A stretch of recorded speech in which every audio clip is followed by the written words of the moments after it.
Good morning, everybody, and welcome to today's webinar. The topic that we're covering is securing SharePoint and OneDrive. And presenting the content of the webinar today is our Cloud Solutions Specialist, Bruce Knight. I'm just going to run through some very quick housekeeping with you all just before I hand over to Bruce. During the webinar, you'll be muted, but of course you can submit questions at any time via the questions box on the right-hand side of the screen. There'll be a short Q&A session at the end so we can read out and answer those questions for you. We'll be making the webinar recording available, but there will be a feedback form at the end that will just pop up that's just got 2 or 3 questions on. So we'd really appreciate your feedback with these sort of sessions so that we know, how valuable they are to you and what sort of topics to cover moving forward. So if you could fill that out for me, then we can share the recording with you, and then you can play that back and also share with your colleagues. So I'm now going to hand you over to Bruce, who's going to kick off the webinar. If there are any audio issues, guys, and you can't hear us or the slides seem to be stuck, just pop something in the questions box and we can have a look. Thank you. Thank you, Kathy. Good morning, everybody. Let me just get my screen up and running.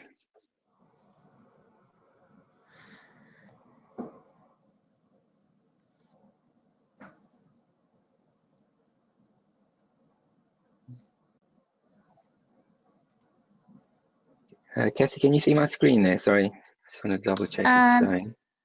Yeah, I can see your OneDrive screen. Thank you.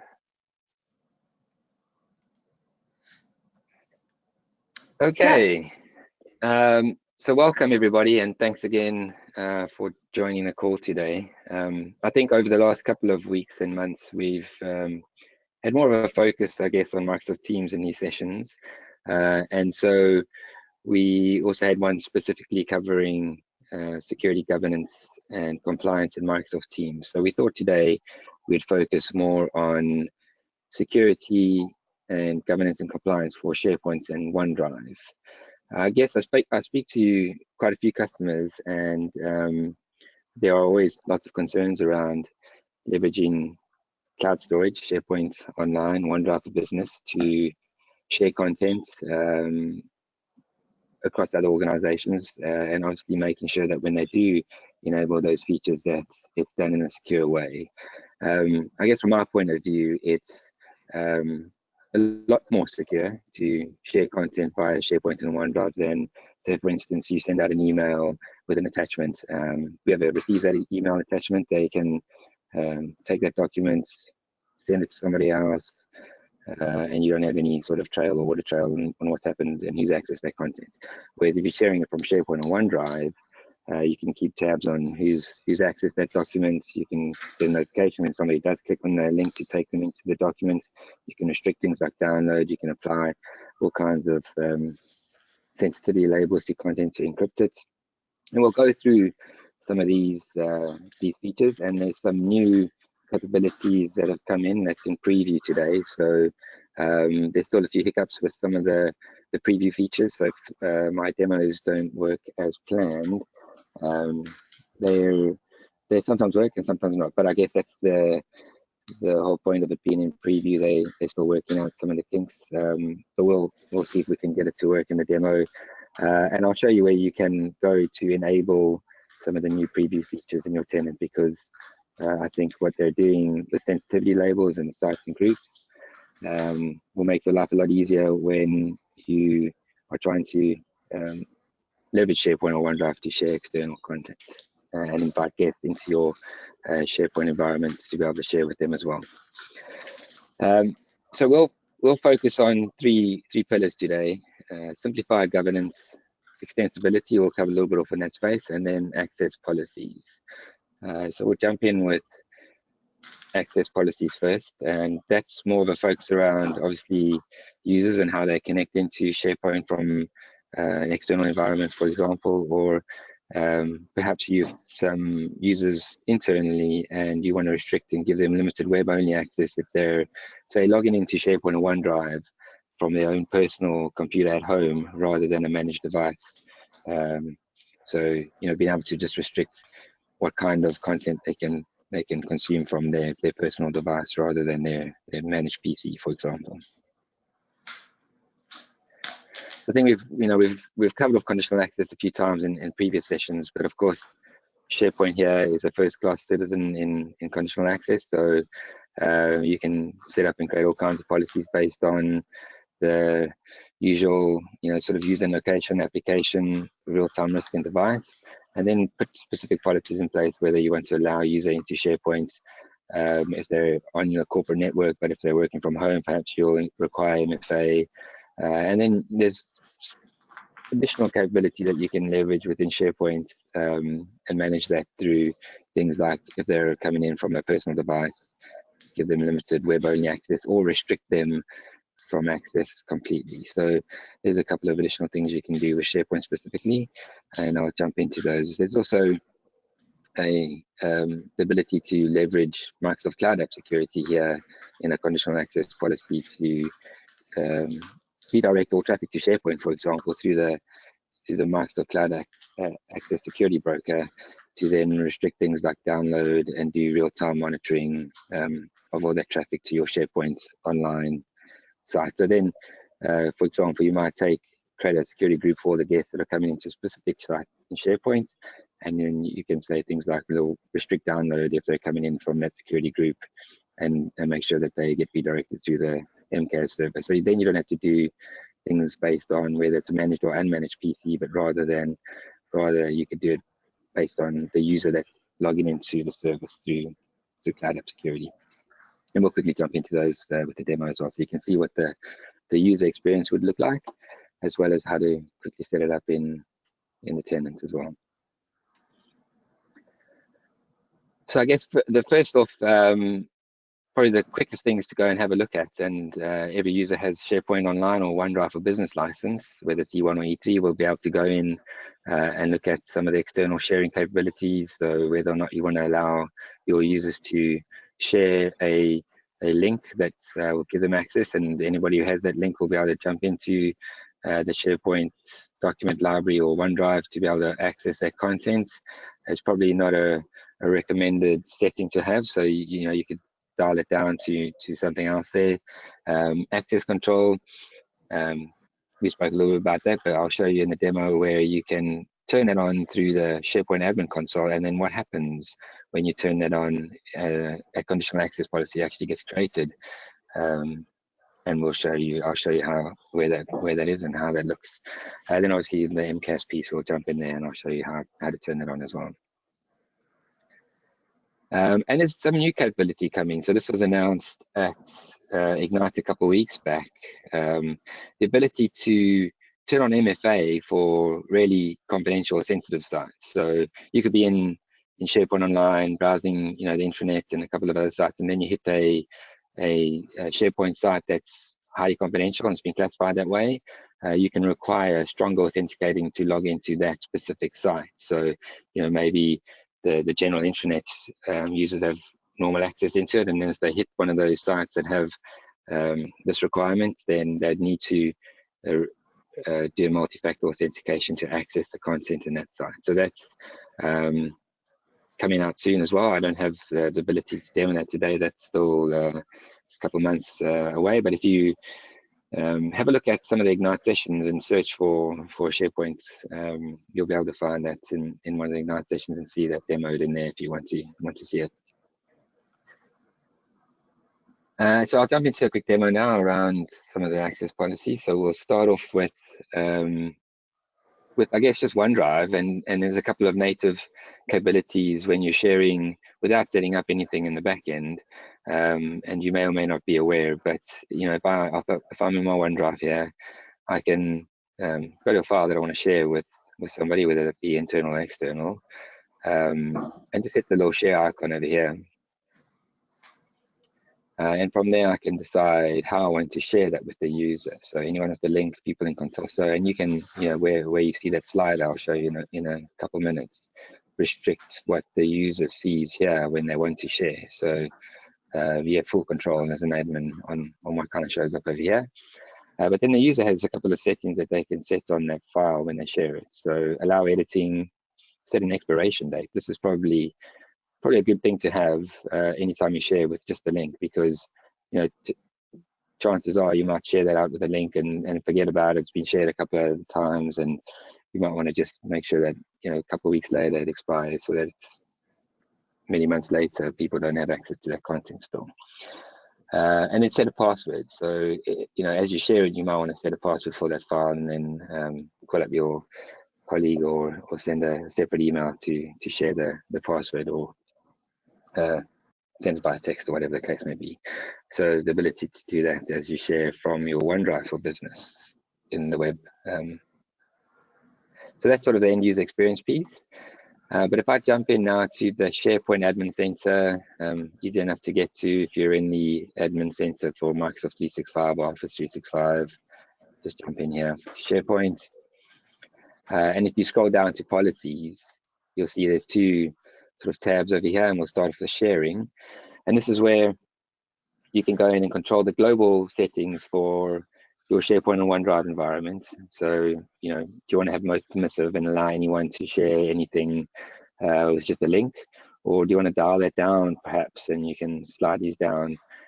So maybe, new and existing guests, and then you can control, who's accessing the site.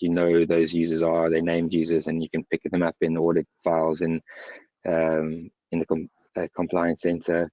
Or you want to say existing guests only. So if you slide it down to this one, you might have a process internally that says, well, if you want to share with anyone external, you've got to get permission through an admin, and then they can invite that guest into your environment, and then you'll be able to see them in the people picker and choose them and share that content with them. So I guess it just depends on your processes internally and how much freedom want you give your end users when sharing content internally or externally. And then there's a couple of additional settings as you scroll down through the page. So here you can limit external sharing by domain. So perhaps you have a couple of partners or vendors that you work with all the time, and you want to allow external sharing just to those domains. You can set it up that way. Guests must sign in using the same account to which sharing invitations are sent. So if you send it to their email address, they need to sign in with that same email address. They can't use a different one. And then allow guests to share items they don't own. So, say for example, you share a folder or a document library or site in SharePoint, you give them permissions to all the content, and files and folders get inherited down. Do you want to allow them to be able to share their content with other people as well? So you might want to tick that one off. And then there's a couple of file and folder links here as where you can specific people, you can turn on or off whether or not they can share anyone with the link. So you can have a look at those, and you can also set it up here to have that auto expire at a global level. So these links must expire within specific amount of days. So there's quite a few additional settings that you can set up here, and you can do them for SharePoint and OneDrive. There's a OneDrive admin center, but it's fairly similar to this piece. So what kind of works for SharePoint generally works for OneDrive for Business. They both sort of share the same. They all kind of runs on SharePoint anyway. And then moving on to access control. This is where you can go in and start to look at a couple of additional features. So say for example, you want to only allow limited web-only access from unmanaged devices. And of course, that would be devices that have been marked as compliant or not compliant through Intune. So this one works well if you're using Azure AD hybrid join devices or Intune managed devices. And so you can then turn this one on and say, well, if there's a user that's trying to access the SharePoint site, and maybe it's a guest user, or maybe it's a user from their own personal device and not their managed device, to give them limited only web access. And that means they can jump into the SharePoint site, they can view all the content, they can edit in Office Online, they can pretty much see everything, but they can't download any of their content to their own personal devices. So the download link actually gets removed, and I'll show you quickly what that experience looks like. And there's when you turn this on and you log in, you'll see there's a yellow bar that makes the user aware that they have restricted access to the site. And there's some new features coming around this piece as well through sensitivity labels where you can turn this on and off per site. And I'll show you that in a couple of minutes as well. Idle session sign out. You could turn this on if you want, if users aren't actively using the site for a certain amount of time, that they get signed out automatically. So, you know, if you have a really sensitive site and you want to do this, you can turn that on. Network location. There's also, you know, if you want to allow users directly into sites on your corporate network, you could turn on this from specific IP address ranges. This would be set up through conditional access policies as well, but perhaps you want to just do it for SharePoint, you could turn on, yeah, it actually creates the access policy for you. And then the last one here we're going to look at is apps that don't use modern authentication. So this is something I recommend you block access to, I guess, unless there's some reason why you still need modern authentication. But it's a good one to turn off. You know, there's lots of reasons why legacy and basic authentication is not a good idea, and so turning off modern authentication for any access to your SharePoint environment, you can turn that on, and unless you're using really old apps, like you shouldn't have too much of an issue with turning that off. And so that's the sort of basic settings that you get through the admin center. There's also the ability to turn on and off some of those features per site. If you jump into sites and you look at the active sites list over here, you can go on a site level and have some of the similar features. So if you click on one of the sites, you scroll over to policies, external sharing can be adjusted per site, and sensitivity can be done at the site level. So when we create sensitivity labels, and that's one of the new preview features that are available, you can apply that per site if you want. So that's some new features coming. And that's pretty much all from the SharePoint Admin Center piece. I'm going to quickly jump into what it looks like, I guess, from an external user now that would log into SharePoint with one of those limited web-only access experiences. So, for example, if I was, let's go in from another user, and I'll bring this across.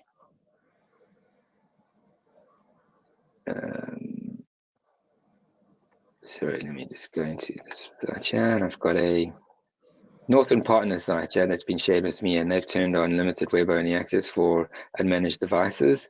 So if I click on this link here,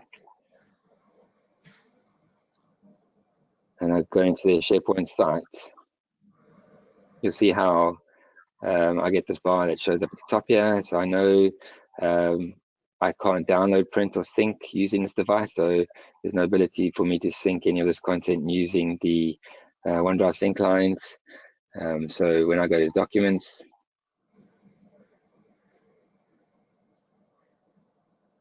and if I go into this document library, I can see the files here. But if I click on the ellipses over there, you'll see there's no download link for me to download this content locally to my PC. But I can still click on the file, and I can edit it through Office Online. So I get some access to it, and I can see and read the content.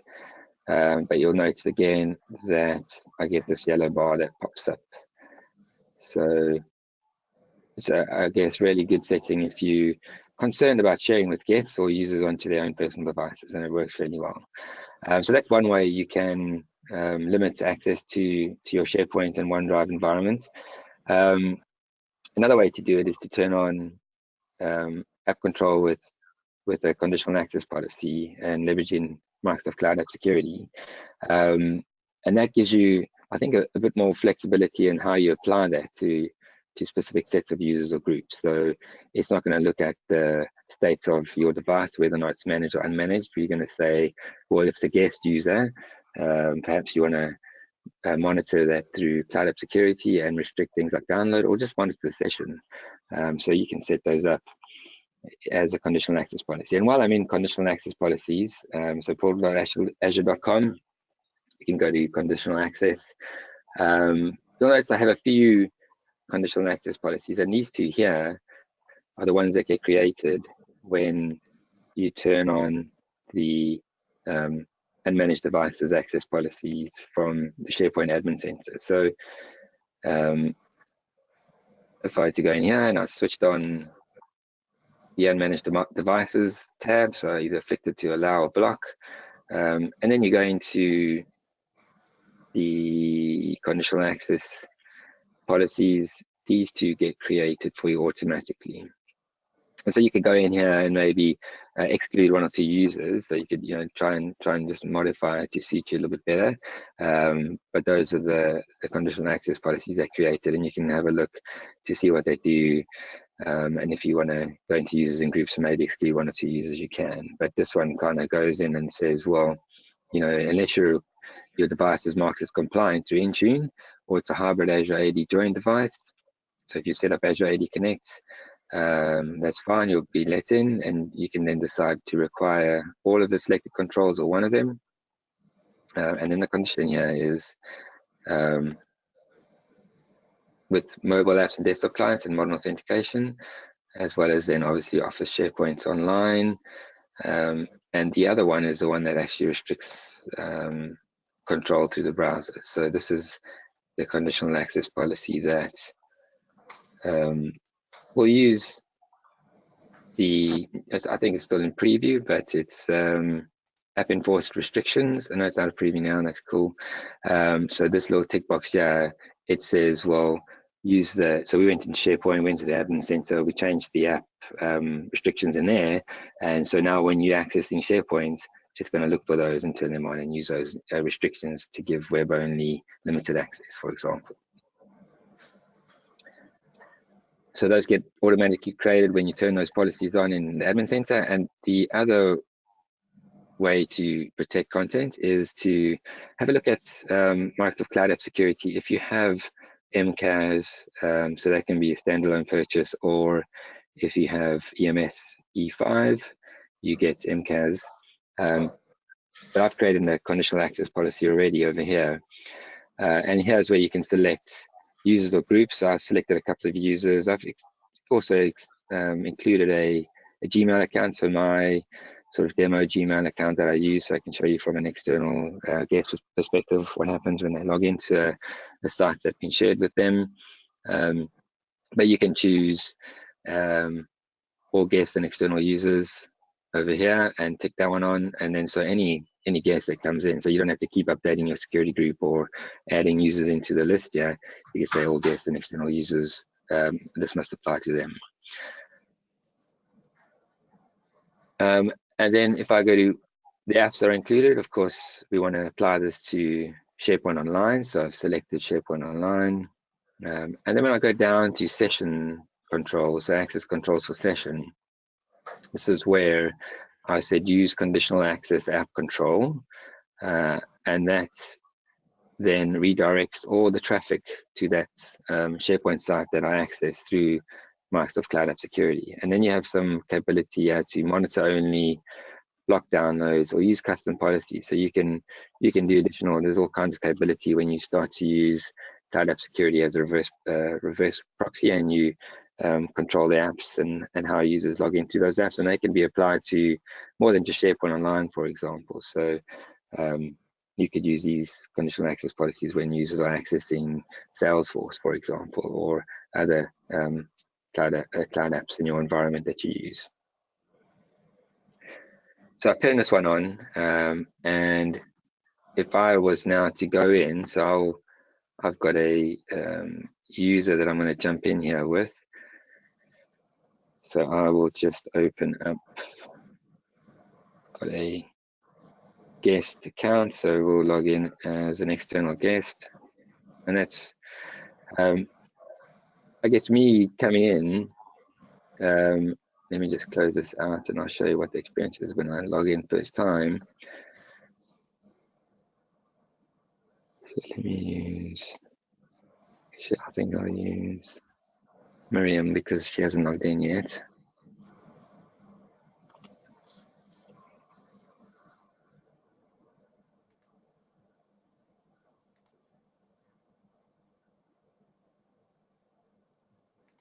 We won't use Miriam.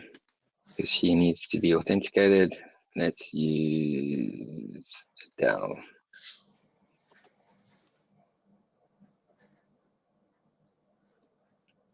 And so if I jump into SharePoint now, you'll see how it's redirected me.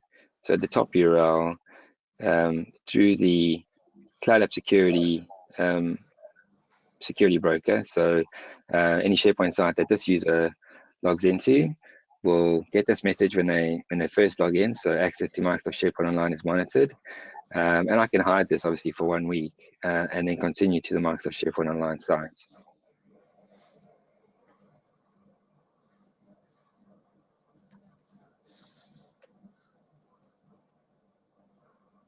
Just go back to the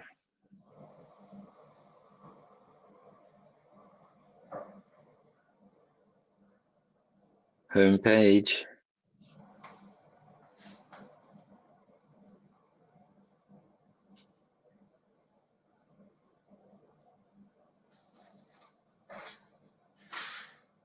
And from here, if I say, let's jump into documents, so I can see still everything's redirected through here.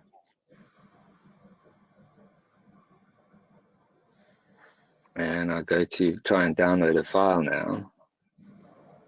So let's take this Contoso purchasing permissions document. Click on the ellipses. The download link appears, so the download link's here, but when I click on it, I get this message that comes up. And you'll notice as well, it downloads a sort of tombstone file in the bottom left-hand corner. So it's blocked. I can't open it. So in real time, it blocks the download for that file. And then if I open the file over here, it downloads this tombstone file. So it just says this file is blocked since it contains data that's not allowed to be downloaded. And so I can restrict all content in SharePoint like this, or I can say if it contains specific, information with sensitive info types that I don't want users to be able to download. So you can get more granular in how you set this up through CAS.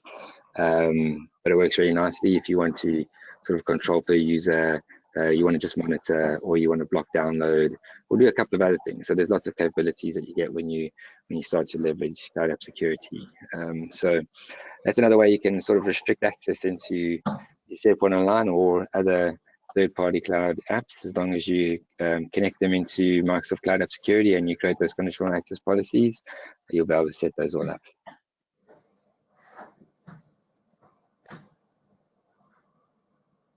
Okay, so moving back to our presentation.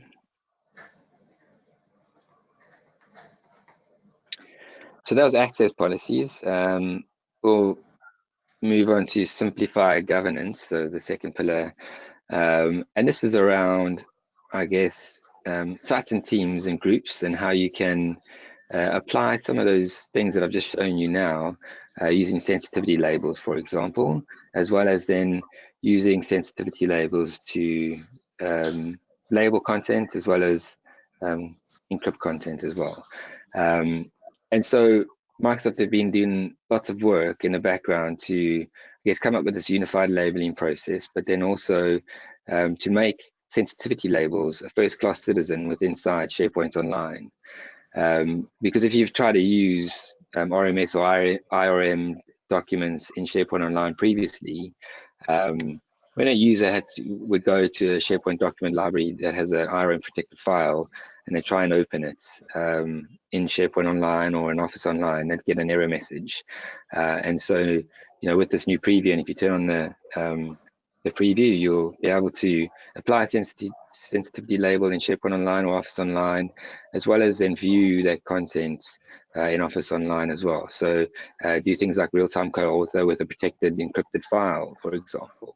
And so they're making that experience a lot better and giving sensitivity labels, making that a first-class citizen within SharePoint Online. And so even things like search, when I search for a document and I get the results back, you'll be able to see a preview of that encrypted file when you do a search, as long as you have permission to view that file. And so I'll show you, this is the sort of message that'll pop up if you were using the old, I guess, IRM protected document view. And so now if you switch to sensitivity labels, you'll get sort of full fidelity of that content to the browser.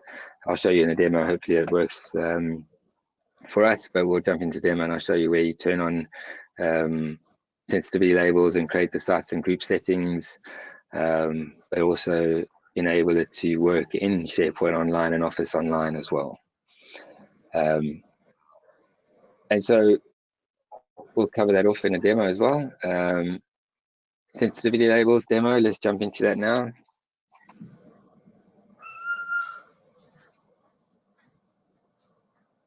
So let's bring up Megan again.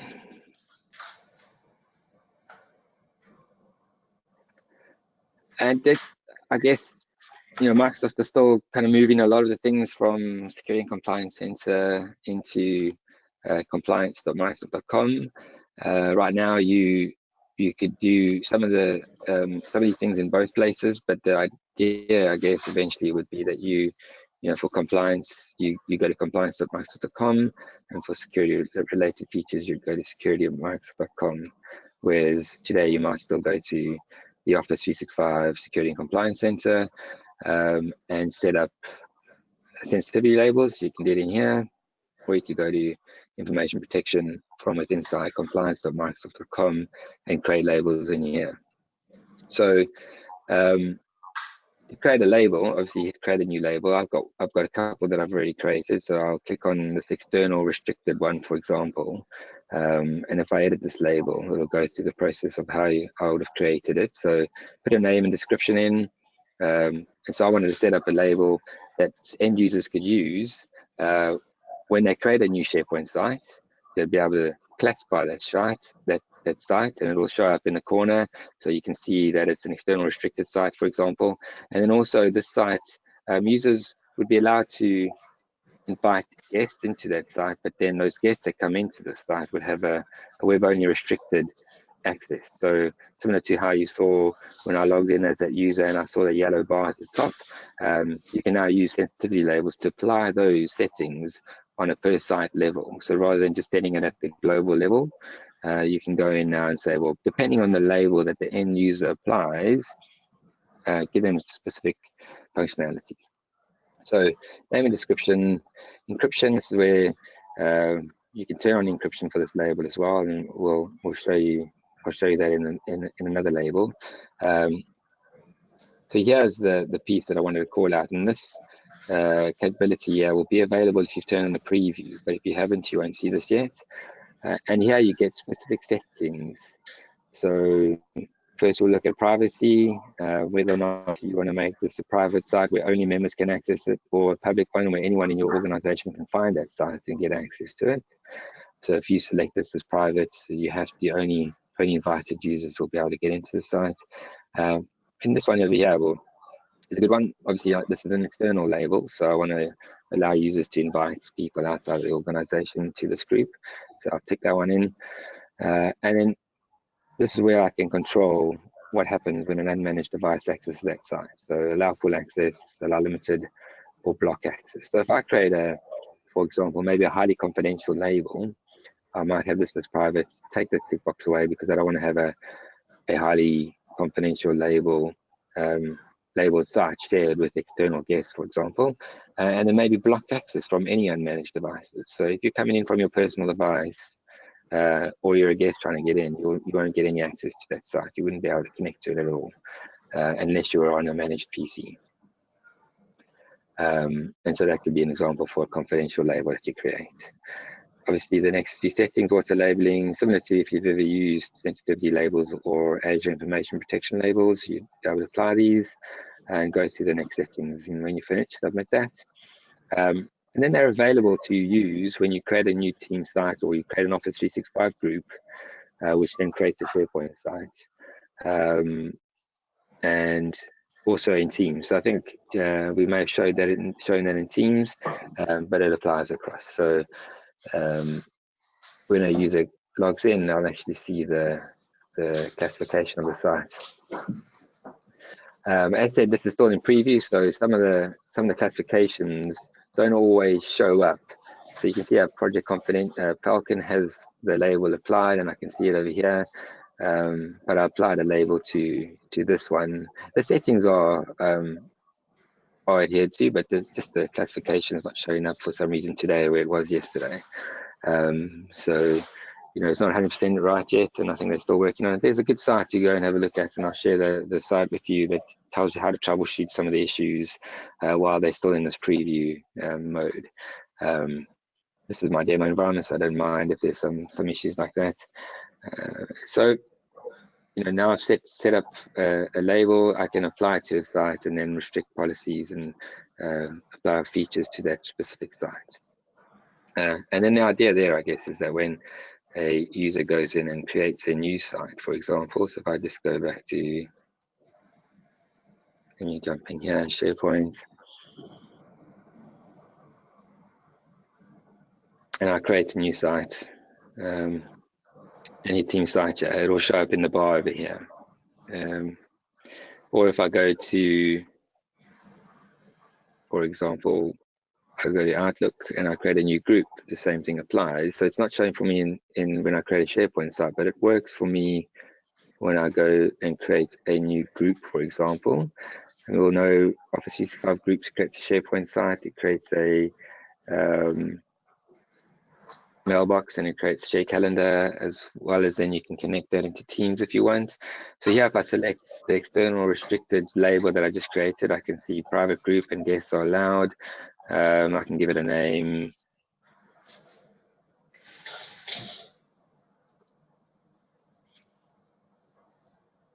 And create this, which will then in turn create all the associated content. Select the users that I want to invite in. I can add a couple of users, and I can then jump into the team site that got created for this group. And you'll see here how it's applied the label, so external restricted.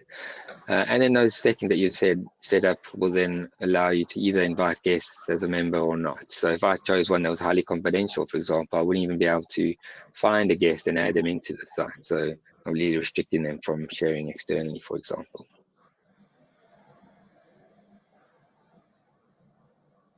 So that's the new sites and groups functionality. The next piece I wanted to show you is how using sensitivity labels now in SharePoint, they have a much better experience from an end user perspective. So not requiring you to jump out of that Office Online experience into the rich app when you encounter an encrypted IRM file, for example. So pretty much like you saw with that error screenshots, sensitivity labels, encrypted files using sensitivity labels should be working and be able to see them in Office Online, add a label in Office Online. So I'll show you quickly, if I did a search for, let's say, a file called Contoso Marketing. Let's see if this works for us today. So here I have a couple of files. So there you can see Contoso Marketing Summit, and this is actually it's encrypted already, and I'll jump into that and you can see that it is encrypted. But if I go further down to this file over here, which was encrypted using the older method, it doesn't show the thumbnail. I'd have to either download it or jump into the file and open it up in the rich application to be able to view it. So that's where now you can see search allows you to actually see the thumbnail, interact with the file, and then also open it in Office Online. So if I go to the actual site where those files are, if I try and access that Contoso Marketing file in Office Online, there's that, you know, if you've used RM before, that familiar message that you get, then it's kind of a weird experience for the users. They have to open it up in the desktop app and then make any changes and go back. And so it's not the best experience for an end user. But if I jump into another file that's labeled pre-launch, so you'll see the new sensitivity labels. You can add the column over here that says sensitivity, and they pull the label out and put it into this column as well. So I can see really quickly what my documents are labeled as. So I can see Watermelon Project. It's got a sensitivity label for pre-launch. I can see I've added a sort of little title at the top here that's been labeled. You can see at the top here it's been labeled as pre-launched, and it shows me at the bottom left that it's been labeled as pre-launched, and what the user can use that label for. So when I highlight over it, it pops up there, and I can see what those labels can be labeled as. And I can go here and I can change the label, and there's some settings you can set up to either allow users to change labels or require business justification when they create a label. So if I look at, for example, this pre-launch label that I've used in this document, and I go back to my security labels, and I go to pre-launch, that same label that we just applied to that document.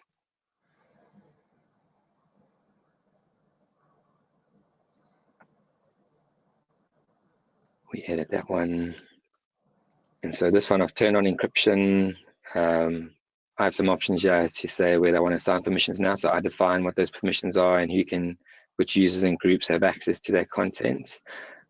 So here you'll see where I can define the group of users and then what kind of permissions they have. So is it edit permissions for those users? And maybe, when I want to have a default label called internal, and that's encrypts the document for everyone internal. They still have full edit permissions and rights to view it and print it and all those good things. But if they had to share that externally with a guest, they wouldn't be able to open that file. So I'll show you how that would look for the end user in a minute when they try and access a file that's encrypted with a group of users that have only internal access.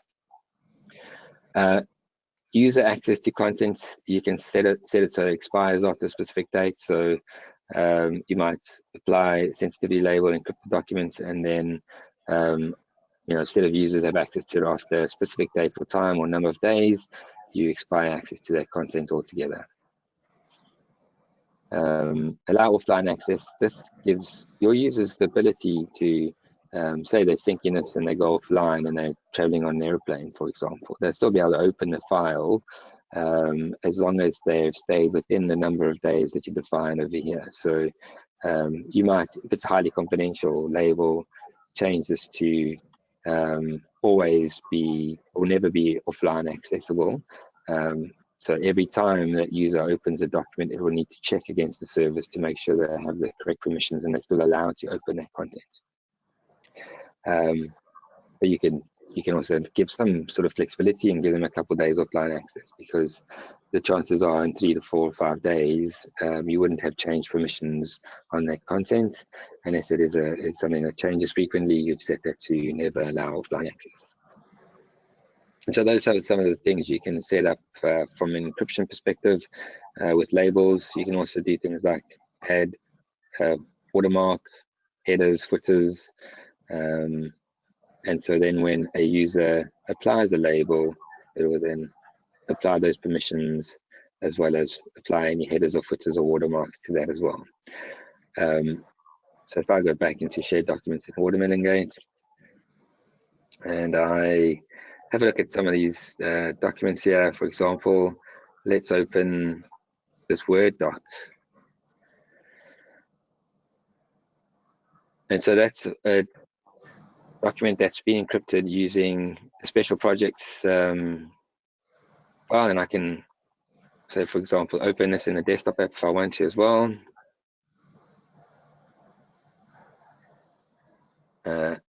And you'll be able to see, if I move this back onto the other side, how it's applied watermarks. It gives me some more information here on what happens when this label is used. I can go to backstage, have a look at info. I can see it's protected. So it's encrypted, but I can still work with it online. And I can still co-author this document. Let's see if that works. So I'm logged in as Megan, and I'll jump in as Alex. So we opened the Watermelon document. And so it's not this one, is it? It seems to say not special projects one, sorry. Pre-launch. So sorry, the special projects label is actually view only, so I can't edit that or co-author. But let's jump into the Watermelon specs document, which does allow me to edit content. And so I'm in there as Alex, and I'll jump in there as Megan as well.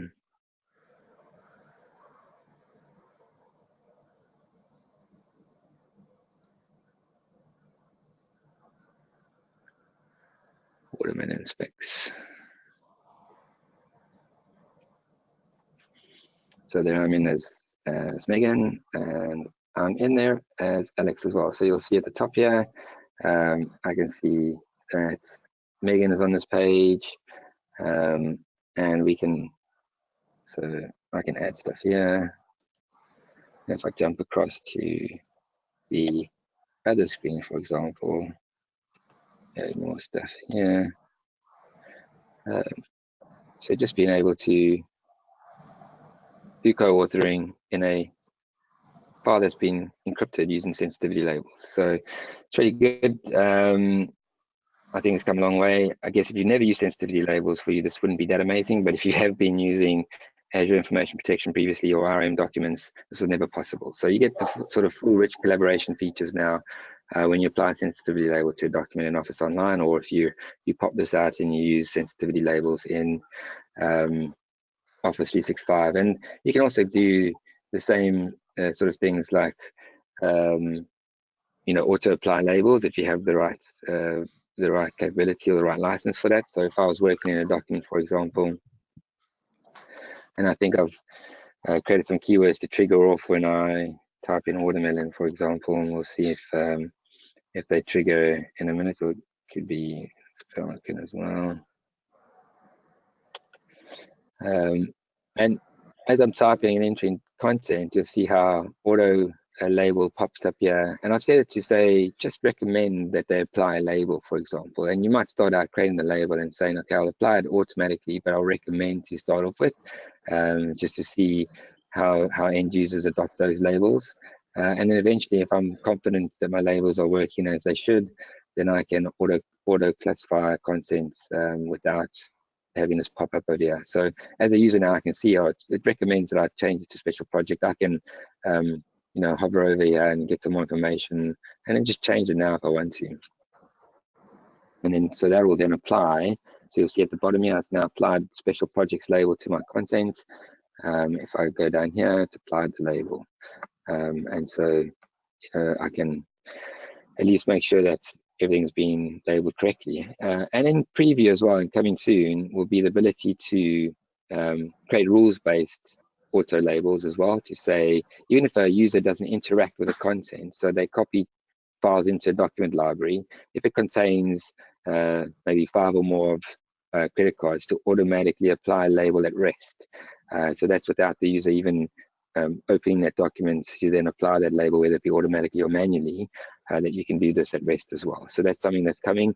I haven't got it in this tenant, so I can't demo the auto labeling features just yet, but that certainly is on the roadmap to come as well. And I think I have screenshots. So let me just switch back to the PowerPoint presentation. So sensitivity labels for files and auto labeling, create rules-based auto labeling policies, as I mentioned, and then also being able to do that rest as well. So authoring and data at rest, which is really good. So that's coming soon, and it's a great way, I guess, because not always are you interacting with content, and so as you upload files into SharePoint document libraries, you can then, based on specific rule sets and sensitive info types, whether that be your own info types or the sensitive info types that come out the box, like credit card numbers, national insurance numbers, and all those that pre-exist, or like I created one for watermelon, for example. You can get really granular. You can do keywords, regular expressions, or large dictionaries when you create sensitivity labels, and then or sensitive info types, and then apply those to sensitivity labels. And so the last piece of the puzzle in governance would be, so we spoke a little bit about creating data loss prevention policies. So you can create DLP policies and then apply them to SharePoint sites and OneDrive accounts. And so that could be that if a document contains credit card numbers and then somebody tries to share that externally, to apply to block the access to that document, for example. and the user will be notified either by email, and then with inside SharePoint Online, you'll see a notification, and I'll show you what that looks like in a minute as well. And then retention policies, if you need to retain your content in SharePoint and OneDrive for a specific period, you can use retention policies to retain it. And then if a user deletes that file or folder, it actually goes into a preservation hold folder that's not visible to the end user, but can be discovered by a compliance officer, for example. And so then you can store, if user tries to delete it, they delete it, it goes to recycle bin, they delete it from there, it's still recoverable by a compliance officer, for example. And so if I had to jump into back to Megan, for example, and just to show you, if I've created a DLP policy and applied it to I uploaded a file into my OneDrive, for example. So, just me, I took a file, I've got lots of credit card numbers in it, and I upload it into SharePoint or OneDrive, and then I try and share that file with somebody externally.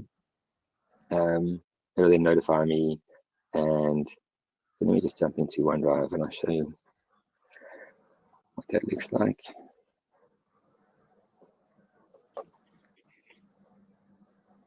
Into demo. And so you'll see these little triangles. So if I look at the CC demo documents, it is full of credit card numbers. And then I've also, as a user, gone and tried to share this with the external user. And so that triggered the DLP policy then when I added an external recipient. And you can see this policy tip pops up here. And I can view it and read and see what the policy tip's all about. I can click on the file.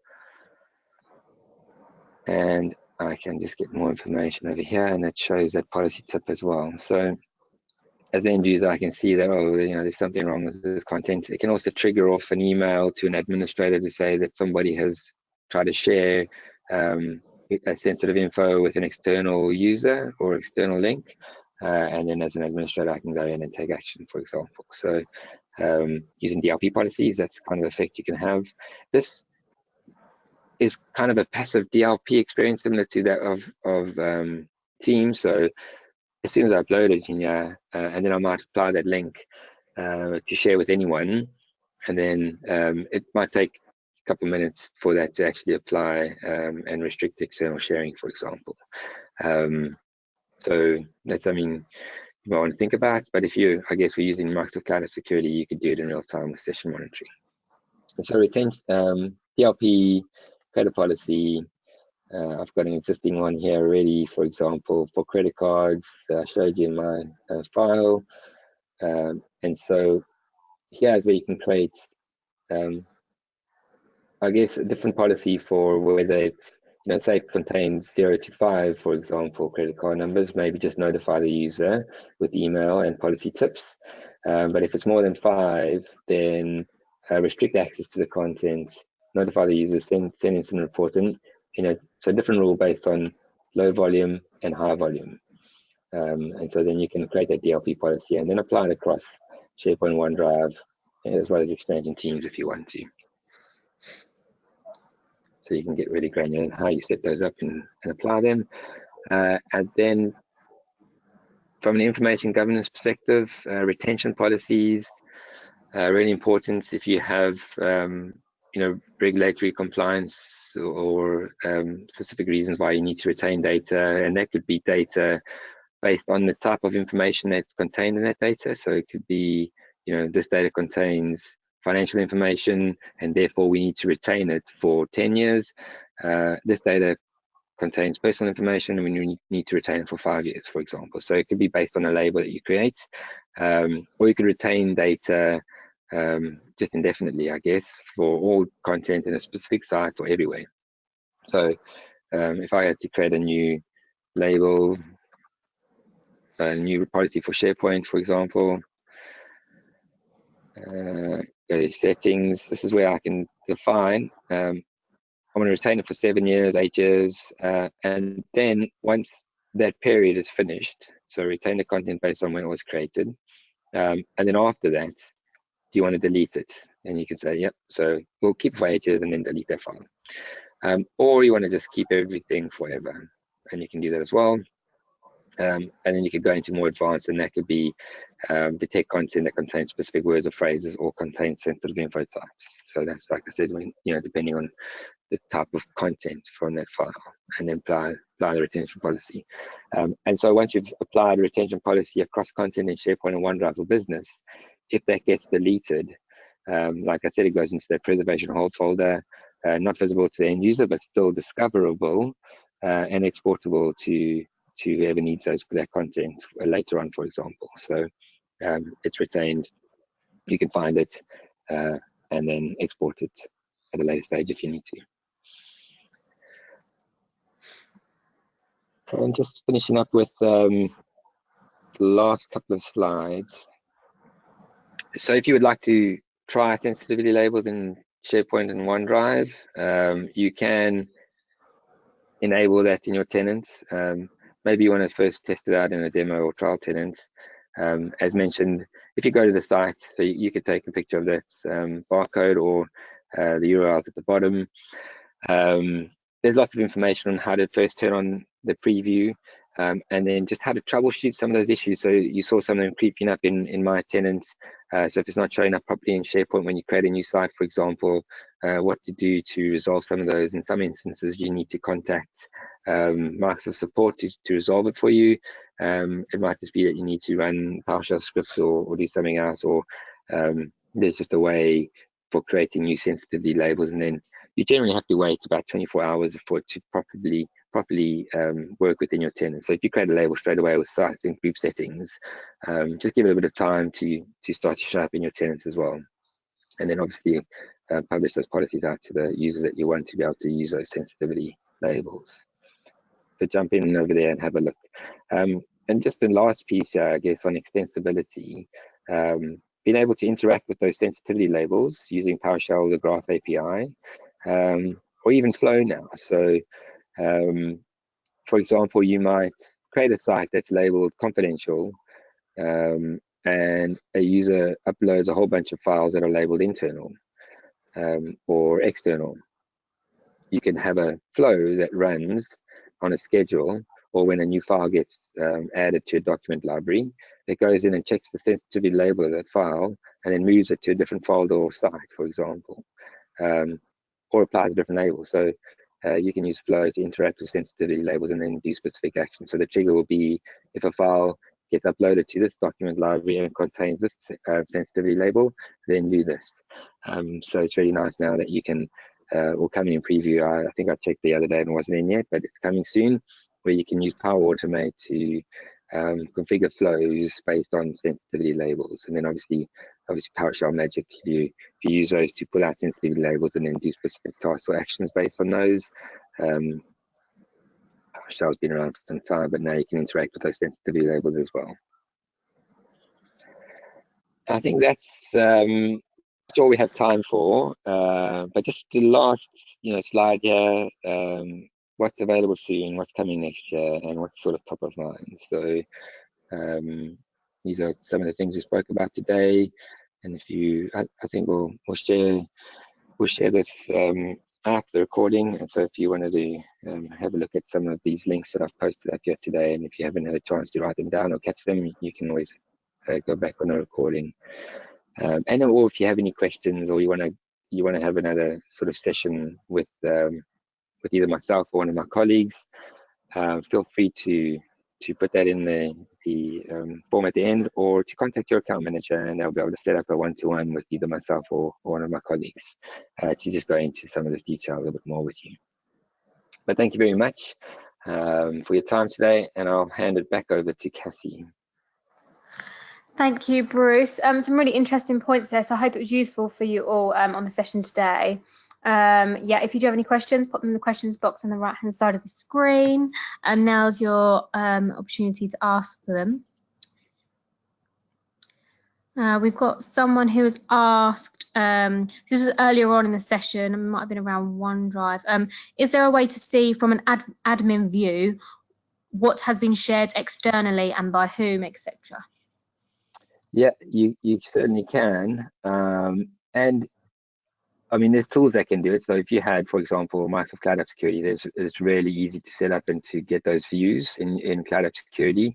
But if you don't want to go out and buy, Cloud App Security, because it is fairly expensive, I guess, and it's a big investment, you could go into the audit logs and set up an alert and say that, when anybody shares a file, for example, with an external recipient, to then email you, and you can then take action based on that alert that you get. So, most of these things now are available to view.